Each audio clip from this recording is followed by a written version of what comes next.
জেলা সদর থেকে 10 কিলোমিটার উত্তরে ভারতের মেঘালয় রাজ্য ঘেঁষে ধলুরা শুল্ক স্টেশন।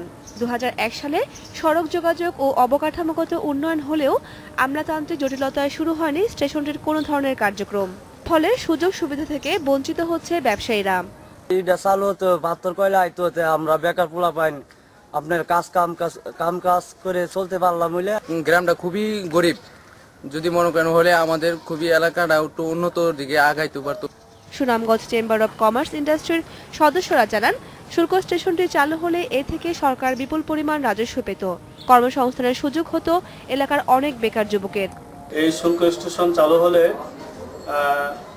ব্যবসায়ীদের জন্য সহজে বিভিন্ন এলাকায় পণ্য আমদানি করে রপ্তানি করা সহজ হবে। জেলা প্রশাসন জানান, ধলুয়ার স্টেশনটি নিয়ে এরই মধ্যে ভারতের হাই কমিশনারের সাথে কথা হয়েছে, সুপারিশ পাঠানো হয়েছে বাণিজ্য মন্ত্রণালয়েও। সুনামগঞ্জ চেম্বার অফ কমার্সের আবেদন আমার সুপারিশ সহ মাননীয় অর্থ পরিকল্পনা প্রতিমন্ত্রী জনাব মেহমান সাহেবের কাছে হস্তান্তর করেছি। 1996 সালে ভারতের শিলং চেম্বার অব কমার্স ও সুনামগঞ্জ চেম্বার অব কমার্সের এক বৈঠকে ধলুরায় শুল্ক স্টেশন স্থাপনের বিষয়ে সিদ্ধান্ত হয়। স্টেশনটি চালু হলে কয়লা চুনাপাথর আমদানিতে নতুন মাত্রা যোগ হবে বলে মনে করেন ব্যবসায়ীরা। Independent news.